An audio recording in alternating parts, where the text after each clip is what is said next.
My name is Tony, and this is Every Frame a Painting. The first time I ever felt like a movie lied to me, I was 8 years old, and it was Homeward Bound 2, Lost in San Francisco. Because this isn't San Francisco. What's this? I thought we were going someplace cool.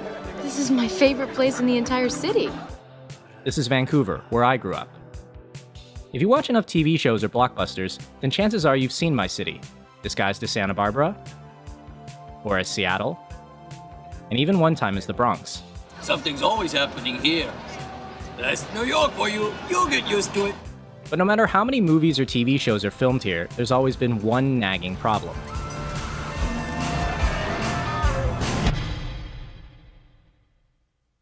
We never actually see the city. It's always pretending to be somewhere else. I'm in Vancouver, downtown Robson Square, and on location on set of The Interview. This is where Seth Rogen and James Franco, they're supposed to be in North Korea, so check it out. Yo, we notorious, huh? Ain't nobody can bang with us. Rascals checkmate, cardinal and thrust. Vancouver is actually the third biggest film city in North America. But we're so hidden, we even have movies about how we're not featured in the movies. My specialty is disguising Vancouver so it looks like an American city. But how do you fake one city as another without the audience noticing? Well, first you need to know the city, and Vancouver is kind of a chameleon. In Mission Impossible Ghost Protocol, it plays Seattle, and Eastern Europe, and even India, all within a 15-minute drive of each other.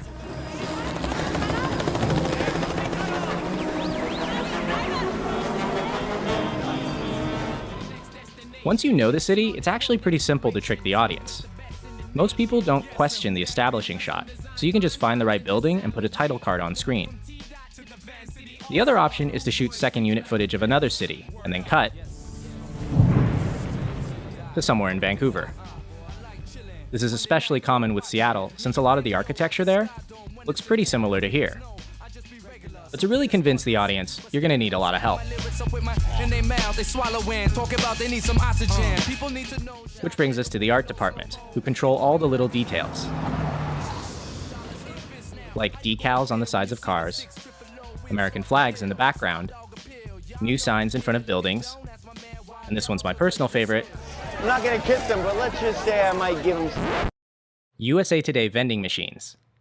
Because nothing says America like USA Today. I read it every day for news around the USA. The next step in faking a city is deciding how you're going to light and shoot it.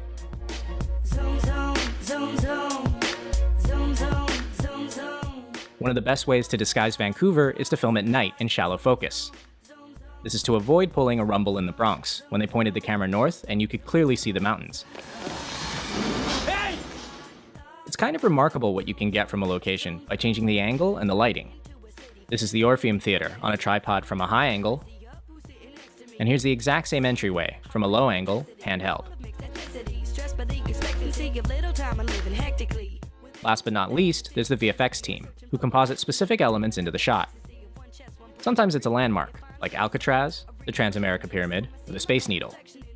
But other times, they'll change almost the entire frame. This is Front Street, playing Japan.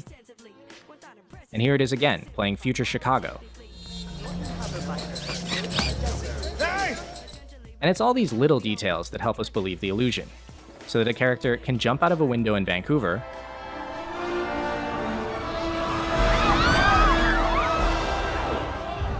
and in the space of one cut, end up in San Francisco.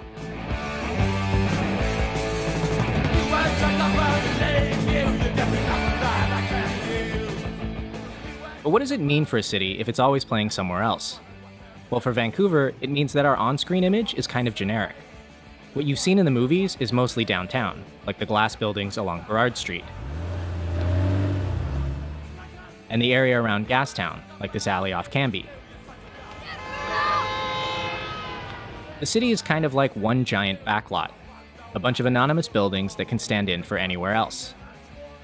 Even when the movies do go somewhere unique, they have a way of typecasting it. For instance, BCIT's aerospace campus actually looks pretty cool. But it's always turned into some vaguely dystopian government facility. Everybody walks around waving a special badge, and they try to maintain order, but of course they can't.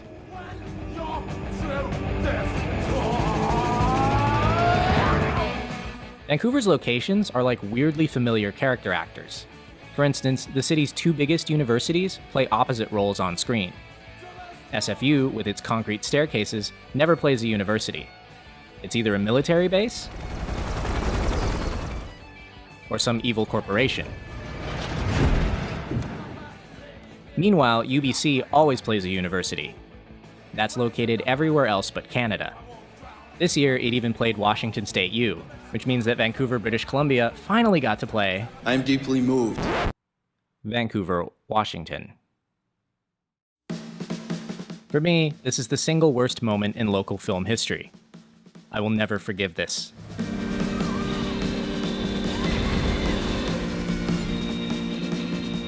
But if filmmaking today is global, why do so many of our stories take place in the same four cities?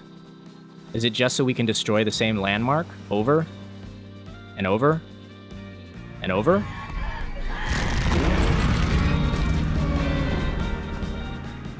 By the way, take a guess where all four of these films were shot. Who wants to go to Vancouver?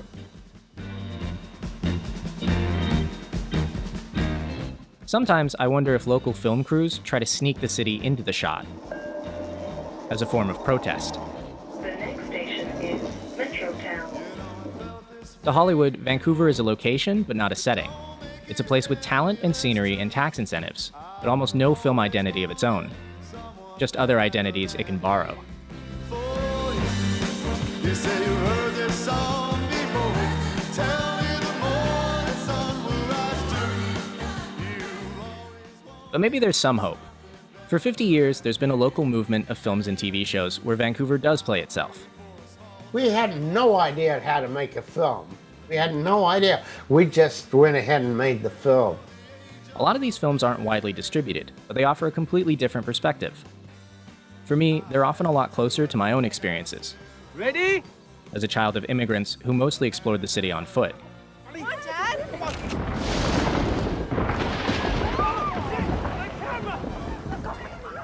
These movies treat Vancouver not as a location, but as a setting. And they capture the things that are unique to us. So we need these images more than ever.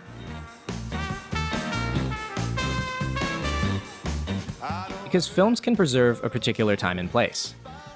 Not as a documentary, but as a fictional story about the real world. And the city deserves better than the occasional joke about its weather. Pack your winter coat. We're going to Canada's warmest city. So this is Vancouver, the third biggest filmmaking town in North America. On screen, it is ubiquitous, and it is invisible. But off-screen, there are other angles just waiting to be filmed. And I think it's time we made a real push to create new images of ourselves. Because honestly, it's our city. Who else is going to do it?